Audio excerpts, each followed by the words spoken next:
achou o texto, queridos? João capítulo 4, versículo de número 23. Por gentileza, diga: eu achei. Mas a hora vem, e a hora é, em que os verdadeiros adoradores adorarão o Pai em espírito e em verdade. Porque o Pai procura tais que assim o adorem.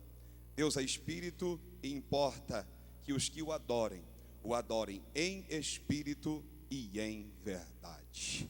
O povo pode dizer amém.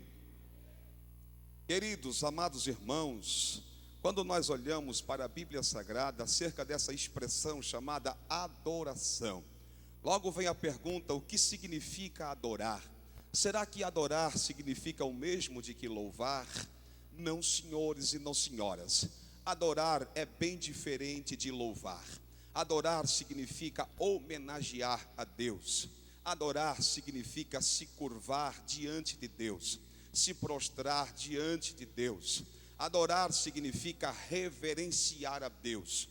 Adorar significa prestar um culto de louvor e de adoração a Deus. O culto envolve 3 elementos: corpo, alma e espírito. Eu só consigo adorar a Deus com o meu corpo, com a minha alma e com o meu espírito. Então, louvar a Deus é diferente de adorar. Adorar, eu adoro com o corpo, eu adoro com a alma, eu adoro com o espírito. É uma entrega totalmente à pessoa e à divindade de Deus. Quem me entendeu, diga glória a Deus. Mas quando nós olhamos à luz da palavra, acerca da etimologia da palavra adoração, nós precisamos entender uma coisa: que a adoração não é um produto que nasce aqui. A adoração não é um produto desenvolvido em laboratório ou desenvolvido pelo coração humano. Antes de você existir, antes da terra existir, antes das galáxias existirem, já existia o reino de Deus. Sim, senhores e sim, senhoras, o reino de Deus já existia, e isso está exemplificado no Pai Nosso. Pai nosso que estais nos céus, santificado seja o teu nome, venha a nós o teu reino. O reino de Deus está nos céus e, consequentemente, foi instalado sobre a terra por meio da igreja de Cristo, lavada e remida pelo sangue do Cordeiro derramado na cruz do Calvário. Então, antes de eu e você existir aqui na terra, antes da própria terra existir, antes da própria galáxia existirem, lá na eternidade já existia um reino. E esta semana que passou, eu dava aula na faculdade de teologia ali na minha cidade, e um aluno me questionou dizendo: pastor, o céu, existe um lugar como regras? Existe regra no céu? Existe mandamento no céu? Como é o céu? O céu é um lugar organizado ou o céu é um local desorganizado? E eu disse a ele: meu filho, o céu é um local organizado, porque o nosso Deus é um Deus organizado. O céu é um lugar ordeiro, porque o nosso Deus é um local, é também um Deus ordeiro. Deixa eu te dizer que o céu é um local de regras, é um local de ordens e é um local de extrema santidade, aonde Deus é adorado 24 horas por dia. Quando alguém diz santo, santo, santo, é o Senhor dos exércitos. Lá em cima, Deus fez, antes de você existir, antes de eu existir, Deus fez pelo mínimo 4 tipos de seres que o louvam, que o adoram, que o tributam e que o magnificam. O primeiro tipo de ser que Deus criou chama-se arcanjos ou príncipes. Arcanjos também são chamados de príncipe de Deus. Os arcanjos são anjos guerreiros, especialmente para batalhas espirituais. Mas os arcanjos também são exímios adoradores de Deus. Quando Deus o fez para guerrear, mas Deus também o fez para adorá-lo, para glorificá-lo e tributar a Deus toda a honra, toda a glória e todo o louvor. Deus fez uma segunda categoria de anjos, chamado querubins. Os querubins são a segunda categoria de anjos que Deus fez. Querubim é aquele que guarda, significa um anjo guardião, significa um anjo protetor. Quando Moisés fez a arca da aliança, Deus mandou Moisés fazer, em cima do propiciatório da arca, 2 querubins, com 2 asas se tocando, com os rostos olhando um para o outro, e com os olhos virados para cima do propiciatório da arca, simbolizando que eles estavam guardando a presença de Deus. O véu do tabernáculo, como o tabernáculo por dentro, também foi estampado, tanto no véu, como no próprio tabernáculo, querubins, porque eles significam guardiões, anjos que estão guardiando a presença de Deus. Mas eles também são anjos adoradores. Querubim também louva, também adora, também magnifica aquele que está sentado no trono. Deus criou uma terceira categoria de anjos, chamados serafins. Os serafins são anjos diferentes e espetaculares. Primeiro tem 4 rostos: rosto de leão, rosto de boi, rosto de águia e rosto de homem, representando os 4 evangelhos: Mateus, Marcos, Lucas e João. Mas eles também possuem 6 asas. Com 2 eles voam, com 2 cobre os pés e com 2 cobre o rosto. Por que cobriu os pés e por que cobriu o rosto? Porque os serafins são anjos especiais que Deus criou exclusivamente para o adorar. Por isso, eles assistem a Deus diante do seu trono, e lá 24 horas por dia, eles estão dizendo: Santo, Santo, Santo, Santo é o Senhor dos exércitos. Foi os serafins que Isaías teve uma visão, e nessa visão que Isaías teve do capítulo 6, os serafins em um único coro diziam: Santo, Santo, Santo é o Senhor dos exércitos. Deus fez uma 4ª categoria de anjos, e esse Deus chamou exclusivamente de anjos, que no hebraico é malak, e que no grego é ângelos, e que representam mensageiros de Deus, mas também são adoradores de Deus. Esses 4 tipos de seres, antes de você existir, antes de nós existirmos, lá no reino de Deus, eles já existiam. Foram criados todos perfeitos para louvar, para adorar, para magnificar e para tributar aquele que está sentado no trono.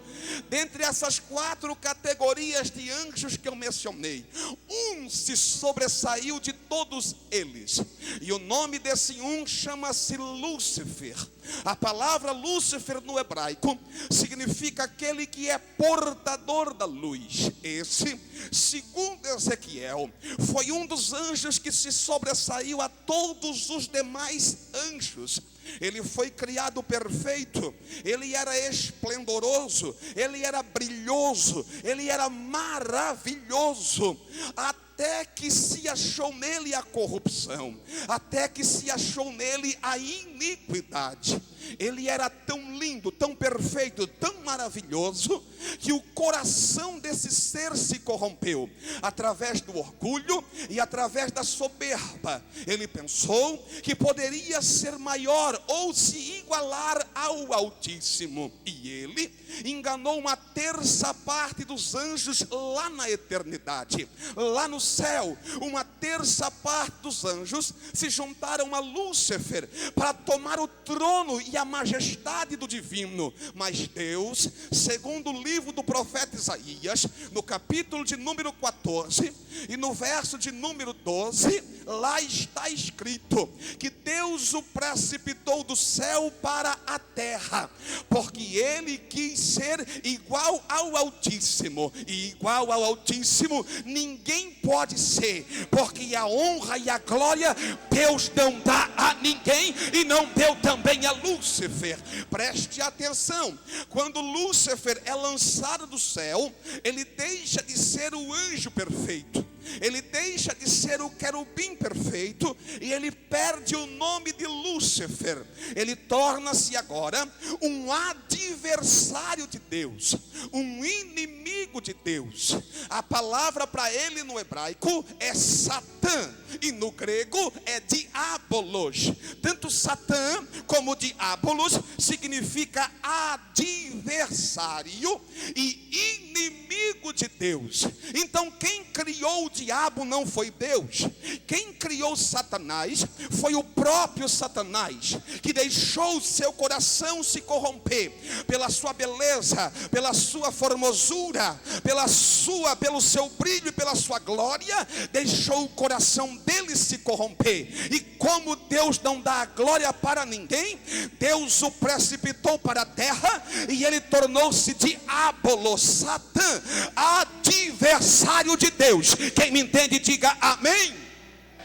Precipitando Satanás para a terra, os anjos que ficaram no céu, Deus selou o caráter dos anjos que ficaram no céu. Tanto o anjo, quanto o arcanjo, quanto o serufim, quanto também querubim. Todos os caráteres dos anjos foram selados, porque os anjos possuíam livre-arbítrio. A partir do selo, eles deixaram de ter livre-arbítrio. Foram selados, foram programados por Deus para executar a sua vontade, para louvá-lo, para adorá-lo e para magnificá-lo na eternidade. Mas Deus percebeu que não queria seres que o louvasse, que o adorasse e que o magnificasse como uma máquina controlada por um controle remoto. Então ele vem no capítulo 1 e no verso de número 26 do Gênesis, lá na eternidade, junto com o Filho e junto com o Espírito Santo, ele diz: façamos o homem a nossa imagem e a nossa semelhança, para que este nos adore, para que esse nos louve, para que esse nos tribute honras, glórias e louvores. Então Deus deixou a eternidade, deixou o reino dos céus e desceu na antiga Mesopotâmia, um país entre rios, e lá Deus tomou da argila, lá Deus tomou do barro dessa terra e formatou o boneco, a qual ele deu o nome para Adão. Depois de formatar o boneco e dar o nome de Adão, que no hebraico significa aquele que é da terra, aquele que é terreno, aquele que é terráqueo, ele vem nas narinas de Adão e sopra a alma vivente, a sede dos sentimentos, das volições e das vontades, e depois ele, junto com a alma, ele também sopra o Espírito, não o Espírito Santo, mas o Espírito de vida, que nos faz comunicar com o Criador, que nos faz ter relacionamento com o Criador. Da semente deste homem, da costela deste homem, ele faz a sua companheira e dá um nome a ela de Eva, e planta um jardim no Éden, uma maravilha do mundo antigo, e coloca ele, o casal que ele criou, dentro do jardim. E por cerca de 14 mil anos, este casal viveu em perfeita harmonia, em perfeita comunhão, em perfeita simplicidade. E por 14 mil anos, segundo a tradição judaica, Satanás, o inimigo de Deus, o Lúcifer, que se tornou diabo, que se tornou Satã, começa a caminhar pelo paraíso que Deus criara para a sua criatura, e começa a lançar dúvida na mente de Eva, dizendo a ela que ela poderia comer do fruto que estava no meio do jardim, porque o fruto era bom para o entendimento, bom para os seus olhos, e ela ia ser semelhante ao Altíssimo, porque os olhos dela iriam se abrir. Por cerca de 14 mil anos, Satanás entrou e se incorporou no corpo de uma serpente. A primeira sessão espírita da história aconteceu no jardim do Éden, quando Satanás se incorporou no corpo de uma serpente, e por 14 mil anos conversou com Eva, por 14 mil anos tentou a Eva até até que ela tomou do fruto, comeu, e comendo do fruto, deu também para o seu companheiro, e ambos pecaram.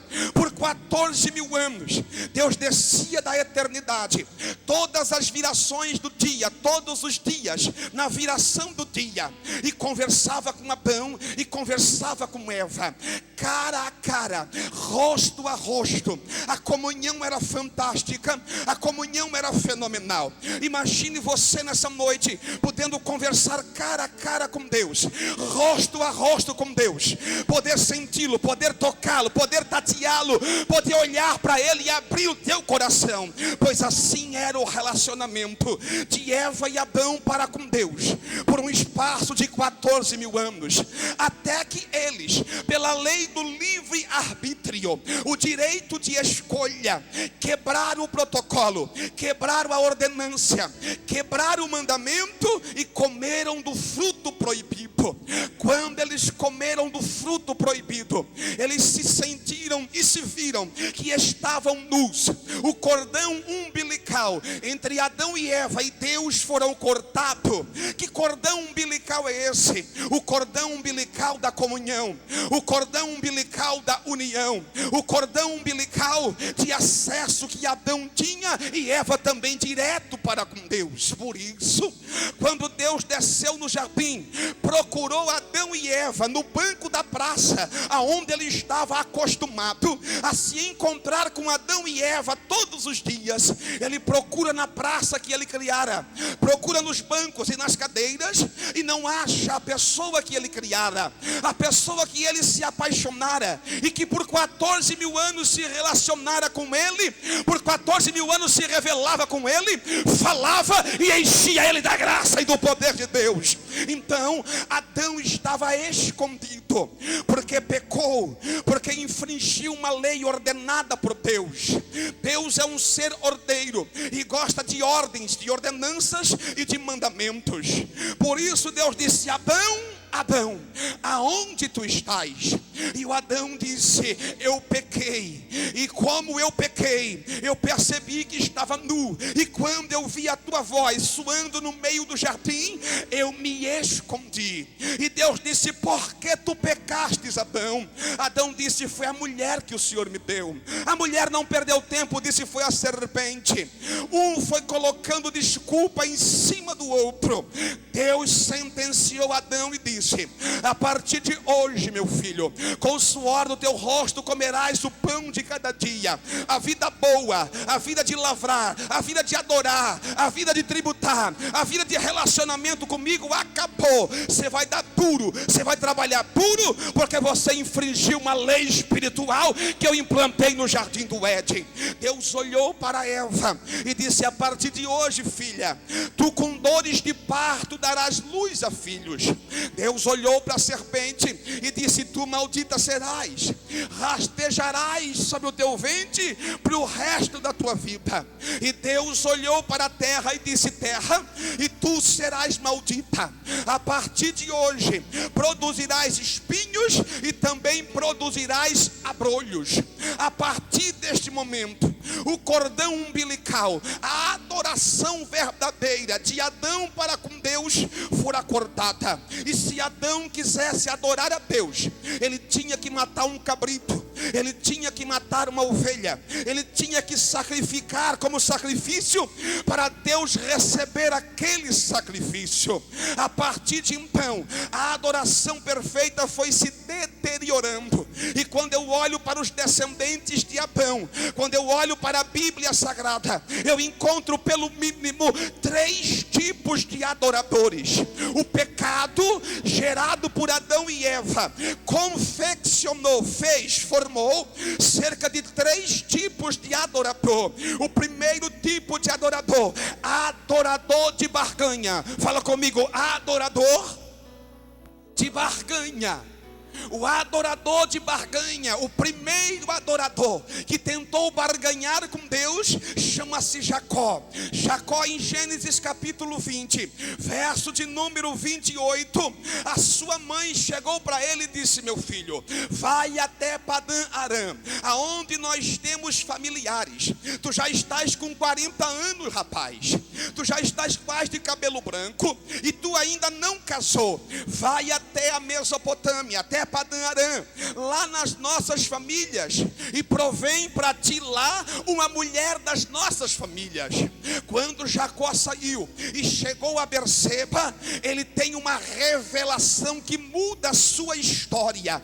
E nessa revelação de Berseba, que ele vê uma escada da terra, cujo topos encontra-se no céu, e anjos sobem e descem por essa escada. Jacó ficou assombrado com essa revelação, e ele disse: Deus estava aqui e eu não sabia. Então ele faz um voto com Deus, um voto de barganha, um voto de trapaça. Ele diz para Deus: se o Senhor me guardar nessa viagem, se o Senhor me der segurança nessa viagem, olha a preposição se o Senhor me der paz nessa viagem, se o Senhor me der pão nessa viagem, se o Senhor me der água nessa viagem, se eu for e eu voltar para a casa dos meus pais em paz, eu vou dar o dízimo de tudo aquilo que eu possuo. Em outras palavras, eu vou te adorar, eu vou te louvar, eu vou te glorificar, eu vou tirar o pé do chão para te adorar, mas você tem que me guardar,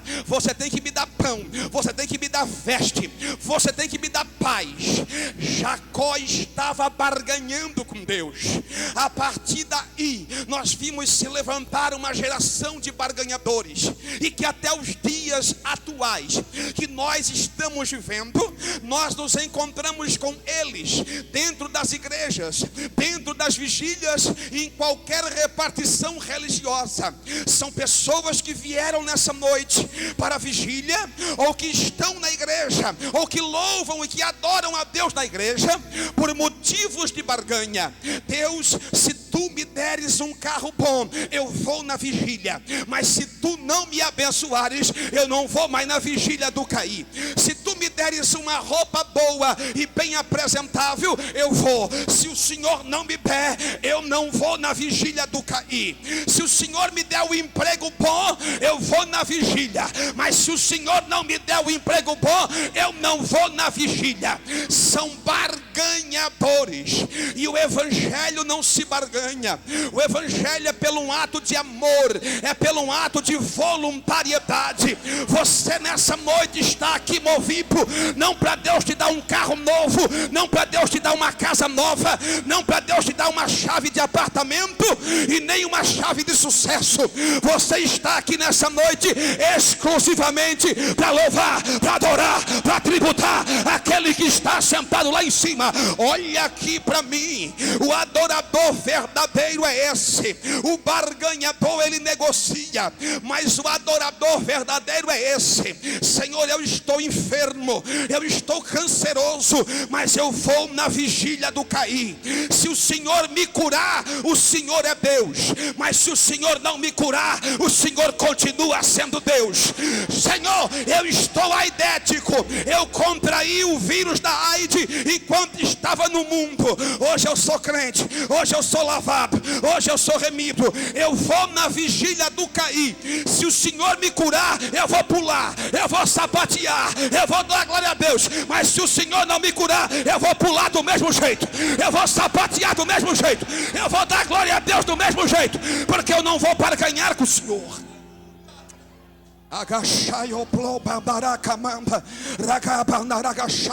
A minha geração precisa entender o que é um adorador verdadeiro. A minha geração precisa entender que adorar a Deus é por paixão, é por convicção, é por fé, é por um ato voluntário. ministério. Eu não sei a tua situação nessa noite. Você pode estar dentro de uma cova, você pode estar dentro de uma cisterna, você pode estar dentro de uma fornalha, você pode estar numa situação difícil e pode dizer: pastor Green, o senhor porque não está na minha pele? Deixa eu te dizer, dentro dessa cova dá um salto, dentro dessa fornalha dá um glória a Deus, no meio desse deserto sapateia na brasa, porque Satanás não vai entender aonde um adorador verdadeiro glorifica, adora e magnifica a Deus. Ele confunde Satanás, ele confunde o cão, ele confunde o inferno.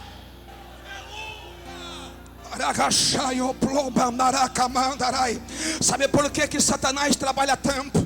Sabe por que Satanás trabalha tanto na área da música, trabalha tanto na área do louvor, trabalha tanto na área da adoração? Porque ele entende, ele era o regente celestial do coral, ele sabe que existe um só ponto fraco em Deus. Peraí, pastor Green, o senhor é teólogo e vai dizer que Deus tem um ponto fraco? Eu vou me arriscar a colocar minha cabeça no picador nessa noite e vou dizer que Deus tem um ponto fraco. Pastor Green, fala para nós qual é o ponto fraco de Deus. O ponto fraco de Deus é você que está dentro dessa fornalha nessa noite começar a louvá-lo e adorá-lo. Você que está canceroso nessa noite começar a louvá-lo e adorá-lo. Você que tem o vírus da AIDS nessa noite começar a louvá-lo e adorá-lo. Você que está numa cova, numa cisterna, num momento difícil da tua vida, você começar a louvá-lo e adorá-lo. Esse é o ponto fraco de Deus. Quando você adora, Deus não resiste. Quando você derrama uma lágrima, Deus fica de pé no trono para assistir o teu louvor.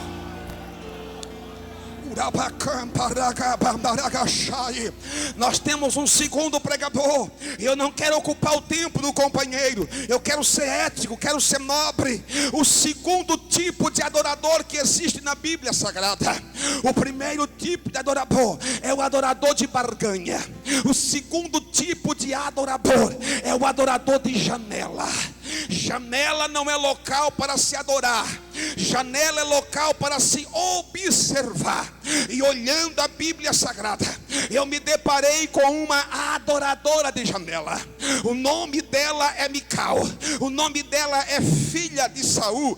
Filha de quem também? Saul nunca soube adorar a Deus, Saul nunca soube louvar a Deus, Saul nunca soube tributar a Deus a honra e a glória que Deus merece. Mical casou-se com Davi. Davi, o perfeito adorador, um dos maiores músicos, um dos maiores salmistas e um dos maiores poetas e adoradores da sua época. Davi, quando assumiu o trono, ele veio trazer a arca da aliança, que estava na casa de Obed-edom. A arca ficou 3 anos na casa de Obed-edom, e o murmúrio chegou até Jerusalém, dizendo que Deus tinha abençoado a casa de Obed-edom. Hermenêutica e exegeticamente, casa no grego e também no hebraico significa ele, a sua esposa, os seus filhos, o seu gado, o seu gato, o seu cachorro, tudo quanto ele tinha foi abençoado por Deus, porque ele deu a honra, ele deu o louvor e ele deu a oração devida para a arca que estava dentro da sua casa. Deixa eu te dizer nessa noite, você está dando a honra devida, você está dando a glória devida, você está dando a adoração devida àquele que nessa noite se faz presente aqui na tua casa, na tua vida e no teu ministério. Adoradores de janela.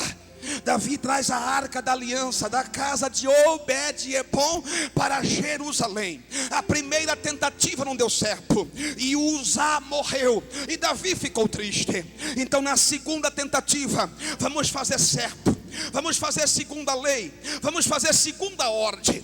Ele conclama os sacerdotes, conclama os levitas, conclama os anciãos, conclama o povo, conclama a todo o povo. E como numa caravana de 7 de setembro, na frente vai a arca, depois da arca vai os sacerdotes e levitas, 450 metros entre a arca, os sacerdotes e os levitas, vai o povo, porque 450 metros o povo povo não podia se aproximar da arca quando ela estava trafegando. Então Davi vai levando a arca para dentro de Jerusalém. A arca é a presença de Deus, a arca é o trono de Deus. Davi reconheceu que sem a presença de Deus ele não é nada. Ele não reinava, ele não adorava, ele não presidia, ele não administrava se a presença de Deus não estivesse dentro de Jerusalém. E quando ele avista Jerusalém, a potentosa e maravilhosa cidade de Sião, com a muralha de 12 metros de altura, 4 metros de espessura, quando ele olha para os portais de Jerusalém, e lá em cima o atalaia toca a trombeta, e os portões das cidades se abrem, e Davi entra com a arca dentro de Jerusalém, o coração de Davi se alegrou, a alma de Davi se alegrou. E sabe o que aconteceu? Davi teve um contato com Deus. Davi recebeu a presença do Espírito Santo. E o que ele faz? Ele tira a coroa da cabeça, ele tira as vestes reais, ele tira o sapato real e ele cai no reteté de Jeová. A palavra hebraica ali no texto diz que Davi saltou, diz que Davi pulou, diz que Davi rodopiou, diz que Davi adorou a Deus de maneira que Deus merece ser adorado. Mas lá em cima, na janela do palácio, no terceiro andar do palácio de Davi, estava uma adoradora de janela. Estava Mical, e Mical repudiou a Davi. Quando Davi adora, quando Davi louva, quando Davi pula na presença do povo, Mical repudiou aquela adoração. Deixa eu te dizer algo nessa noite. Tem muita gente que acha que existe uma forma de adorar a Deus. Não existe uma forma que se faz para se engessar e se adorar a Deus. Se adorar a Deus, se adora da maneira que nós queremos, porque adorar a Deus é tocar a alma e o coração de Deus, é tocar a Shekinah e a presença de Deus. No Antigo Testamento a adoração era de um jeito, no Novo Testamento a adoração ela toma outra proporção e toma outro jeito. Deus está nos ensinando que a cada um de nós Ele deu um jeito para nós adorá-lo. O fato de bater palma é símbolo de adorar a Deus. O fato de sapatear na brasa é símbolo de adorar a Deus. O fato de levantar a mão é símbolo de adorar a Deus. O fato de glória a Deus misturado com aleluia está adorando a Deus. O fato de falar em línguas estranhas está adorando a Deus. O fato de fazer aviãozinho está adorando a Deus. O fato de falar com a parede está adorando a Deus. O fato de se pendurar no ventilador está adorando a Deus. O fato de pular, saltar, plantar bananeira e virar carambota também está adorando a Deus.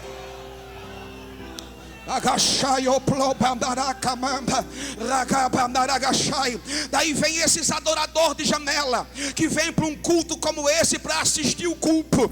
Para assistir culto eu assisto em casa, eu assisto jogo de futebol, eu assisto novela, eu assisto filme.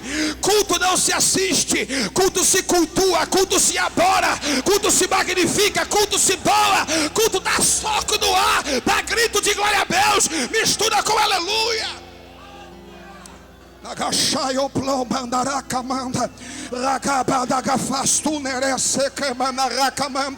Levanta essa mão cheia de dedo, levanta essa mão cheia de dedo, fecha esse olho dessa noite e começa a sentir a presença dele. Eu estou sentindo a presença dele aqui nessa noite, eu estou sentindo a graça dele aqui nessa noite.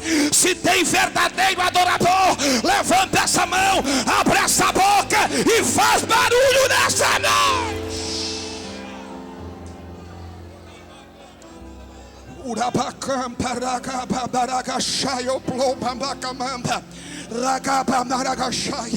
Quando eu tinha uns 14, 15 anos de idade, e que eu era pivete, desviado dos caminhos do Senhor, longe da igreja. Às vezes eu queria sair e o pai e mãe não deixavam, então eu tinha que sair aos escondidos. Eu tinha que pular a janela depois da meia-noite e sair escondido e voltar de madrugada. E eu tinha um vizinho que era uma bênção. Era eu pular a janela para me esconder da mãe e do pai. O vizinho estava me olhando pela frecha da janela. Pois quando eu voltava 4 horas da manhã, eu não sei o que ele fazia, mas quando eu voltava para casa, ele estava me espiando pela frecha da janela. Quem está na janela está espiando. Quem está na janela está observando. E quem está na janela não pode adorar a Deus de forma plena e de forma maravilhosa. Deixa eu te dizer nessa noite que os adoradores de janela, eles medem eu e você. Se eu e você der um pulo, ele nos mede. Se eu e você levantar a mão, eles nos medem. Se eu e você der um grito de glória a Deus muito alto, ele diz: até parece que Deus é surdo. Para que fazer esse barulhão todo? Se nós levantar e der uma sapateada na brasa, ele fica escandalizado. Tem crente que pega a Bíblia e vai embora para casa e diz: esse Deus é louco, Deus não é surdo. Para que fazer esse barulho todo? Mas quando estava lá no mundo, que o Inter fazia um gol, ele dava pulo para cima, dava soco no ar. Quando dava o Grenal, que o time dele perdia, ele tomava chá de laranja uma semana inteira, depressivo e magoado. Mas vem para um culto como esse, não quer louvar, não quer adorar, não quer tributar. Sai da frente, adorador de janela, porque nós vamos passar por cima.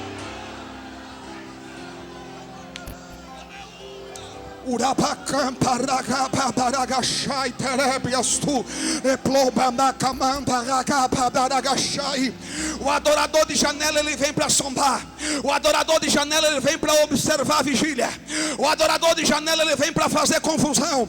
O adorador de janela, ele vem para dizer que na vigília do A dá mais do que na vigília do B, que o pregador da vigília do C pregou mais do que o pregador da vigília do A. Mas os verdadeiros adoradores de janela, não importa se o pregador tem nome ou não tem, não importa se o cantor tem nome ou não tem, o verdadeiro adorador, ele pula, ele salta, ele glorifica, ele levanta a mão, ele dá glória a Deus, ele dá liberdade, porque Deus está no culto.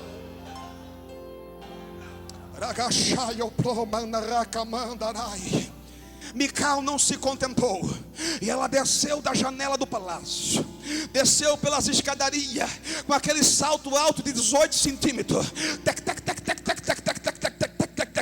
pela janela dos palácios, com aquela saia rodada, com aquele rebolado estranho dela.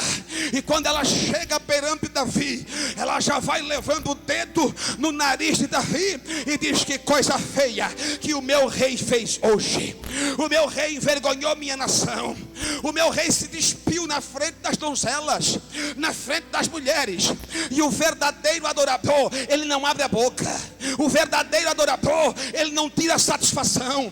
O verdadeiro adorador, ele não leva as coisas do peito. Deixa falar dele, deixa murmurar dele. Quanto mais fala, mais Deus abençoa. Quanto mais murmura, mais Deus abre porta.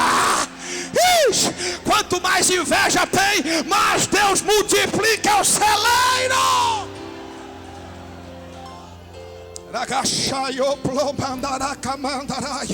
Davi ficou só ouvindo, Davi ficou só observando.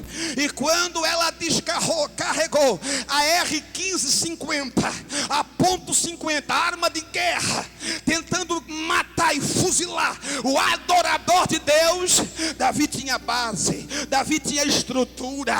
Davi não é esses crentezinhos que se você chamar de feio não vem mais na vigília. Ai Jesus, eu vou falar. Davi não é esses crentes que se não der um local no púlpito, ele não vem mais na vigília. Se não der oportunidade de cantar, ele não vem mais. Se não der oportunidade de pregar, ele não vem mais. Davi não é esses adorador de meia tigela. Davi é adorador de verdade.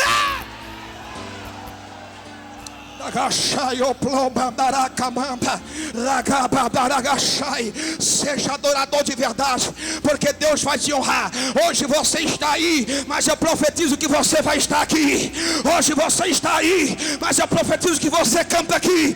Hoje você está aí, mas eu profetizo que você prega aqui. Seja adorador de verdade. Enquanto eu prego aqui, não faça figa para Deus não me usar. Enquanto eu estou pregando aqui, não adianta fazer figa e dizer Deus não usa. Deus não usa. Se você fazer figa, Deus me usa. Se você não fazer, Deus vai me usar do mesmo jeito.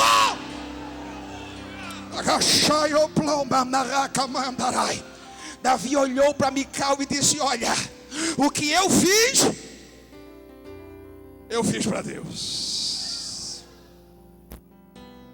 O que eu fiz para Deus. Eu faço tudo de novo se for preciso, porque eu fiz para Deus. Não importa quem esteja do teu lado, se é prefeito, se é vice-prefeito, aqui é do Reteté, se é deputado, se é senador, não importa se é grande, se é pequeno, se é preto, se é branco, se é feio ou se é bonito, se é magro ou se é gordo, não importa quem está do teu lado, você é um adorador nato. Você é um adorador de verdade. Rasga a tua alma, rasga o teu coração, porque você precisa sentir Deus nessa noite. Adorador de janela. O adorador de janela é fácil você observar nele. Ele nunca está contente com o culto.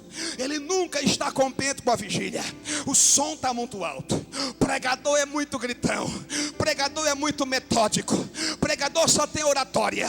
O pregador só tem retórica. Os cantores não estavam com nada. O adorador de janela nada satisfaz ele. Porque ele não consegue adorar. Ele não consegue tocar. Ele não consegue abraçar Deus. Ele não consegue sentir o calor de Deus. Assim estava o povo samaritano. Jesus olhou para a mulher samaritana e disse: vocês adoram o que vocês não sabem. Vocês adoram o que vocês não conhecem. Mas nós adoramos o que sabemos. Mas nós adoramos o que conhecemos. Adorador de janela, ele só dá glória a Deus de lábios. Ele só dá aleluia de lábios. O profeta Isaías, usado por Deus, diz: esse povo só me honra com os lábios, mas o coração, que é a alma, que é o vínculo da comunhão, está longe de mim. Deixa eu te dizer nessa noite que o adorador verdadeiro não tem tempo.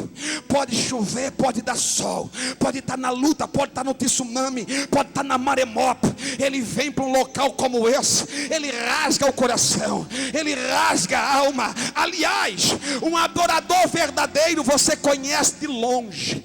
Quem está no vale você conhece de longe. Ele não vem para uma vigília como essa para brincar.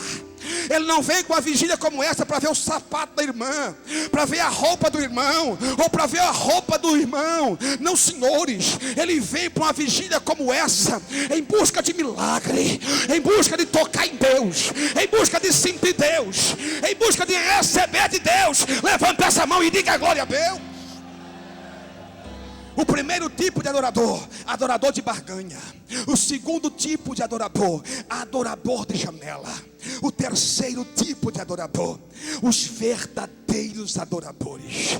E quando eu olho Jesus falar acerca dos verdadeiros adoradores, eu tenho que me reportar ao maior adorador do Antigo Testamento.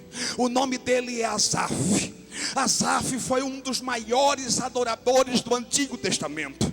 No dia em que Davi estava levando a arca da aliança para Jerusalém, o Asaf era um moço de 18 a 20 anos de idade. E quando Davi saltou, pulou, rodopiou e adorou a Deus, aquela adoração contaminou o coração de Asaf. E Asaf no seu coração disse: se algum dia eu ser um adorador, eu quero ser como esse homem. Se algum dia eu ser um adorador, eu quero fazer como ele. Eu quero tocar em Deus como ele. Eu quero fazer como ele fez. Naquele dia, Asaf se inspirou no ministério de Davi. E sabe o que aconteceu? Asaf tornou-se um musicista. Asaf tornou-se um levita.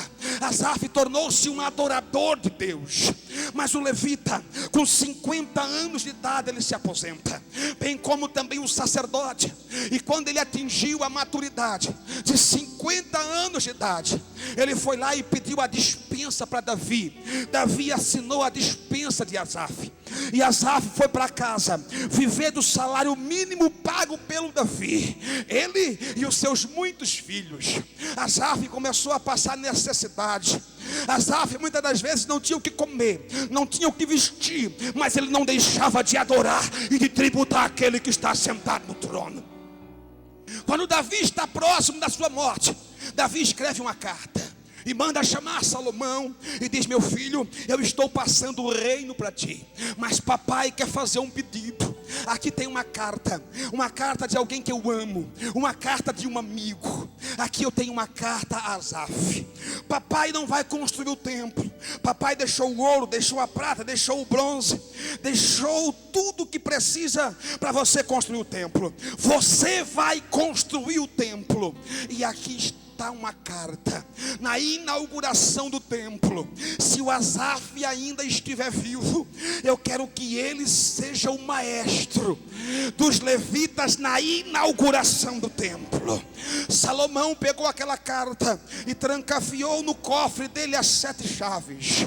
Salomão assumiu o reinado, e num período de 7 anos, com mais de 180 mil trabalhadores, cortando, carregando lenha, lavando pedra e fazendo o templo, 7 anos depois, o templo foi erguido, o templo foi levantado, e chegou o momento da inauguração do templo.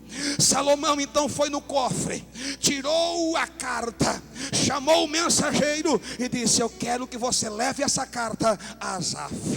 Diga para ele que não é um pedido, diga para ele que é uma convocação, diga para ele que é uma ordem.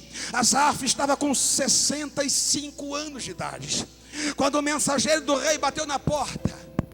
E que ele abriu a porta, saiu aquele homem com a bengala, com 65 anos, manco, escorado numa bengala, e olhou para o mensageiro do rei. E o mensageiro do rei disse: eu estou trazendo uma carta do rei Salomão.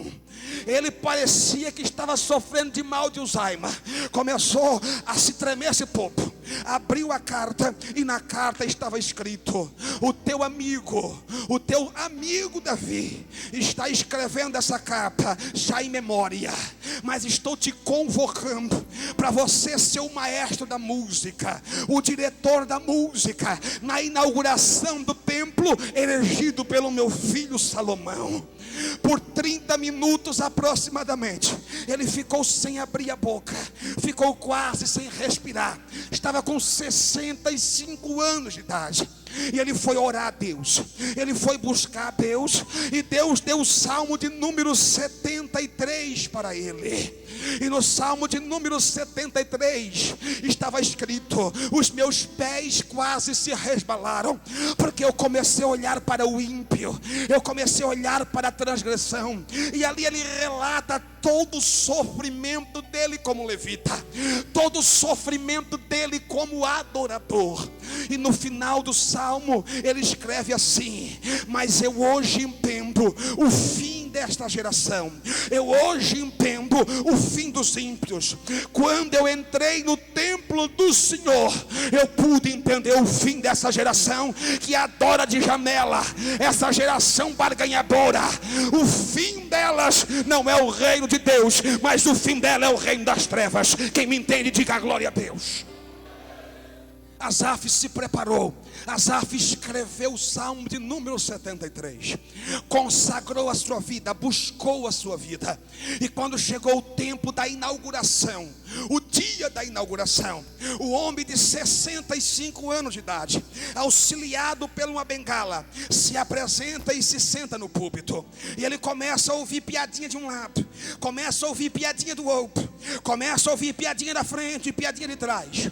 E alguém diz: será que não tinha um levita jovem, que louvasse a Deus muito melhor do que esse velho gagá? Só o que faltava é trazer um velho gagá para adorar a Deus. Tanto levita bom que nós temos aí, tanta gente com entonação vocal bonita que nós temos aí.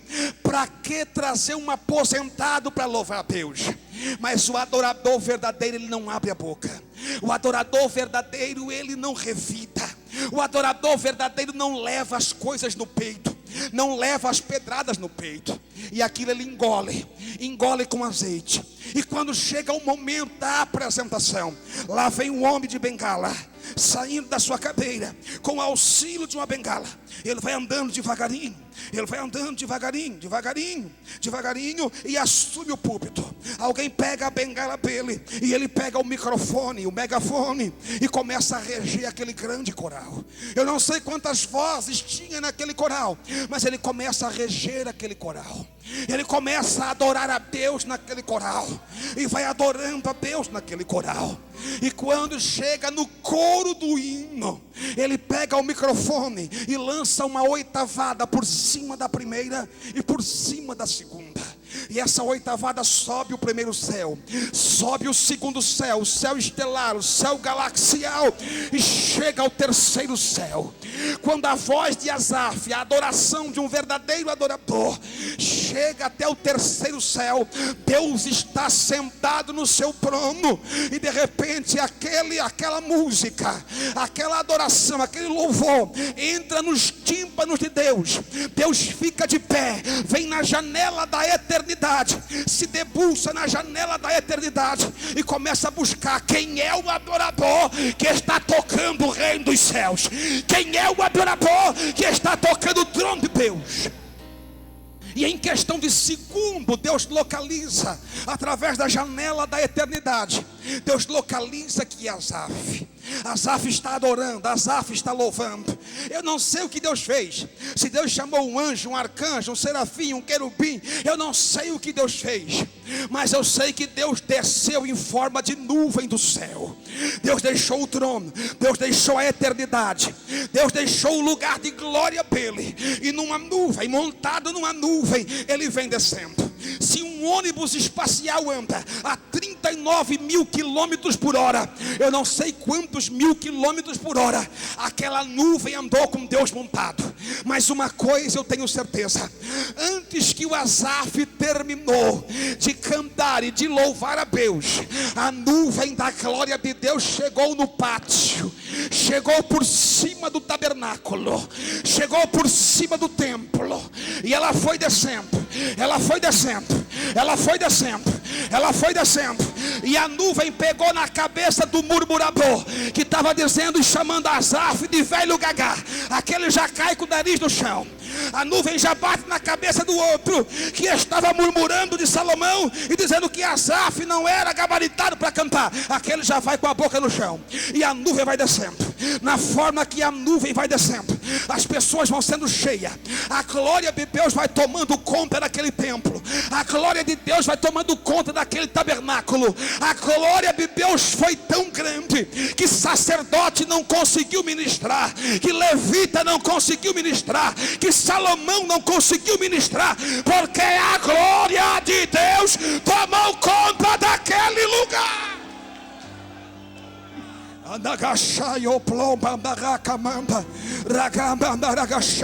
Se um adorador chamado Asaf moveu o céu, moveu o trono da glória de Deus, e trouxe Deus para dentro de um tabernáculo, trouxe Deus para dentro de uma nação, você imagina nessa noite, aqui na vigília do cair, se cada um de nós dessa noite abrimos a nossa boca, se cada um de nós dessa noite começarmos a louvarmos a Deus, se cada um de nós dessa noite levantássemos a mão, levanta,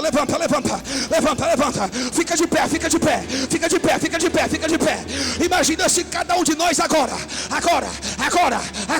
começássemos a louvar, começássemos a adorar, começássemos a tributar a Deus honra, glória, louvor, adoração. Se cada um de nós agora esquecêssemos dos problemas, das dificuldades, das fornalhas, dos tsunamis que nos cercam, e começasse agora, em uma só fé, em um só propósito, em uma só voz, em uma só adoração. Se nós começássemos agora, eu quero ver só os verdadeiros. Os de janela não precisam adorar, os de barganha não precisam adorar. Eu quero só os verdadeiros.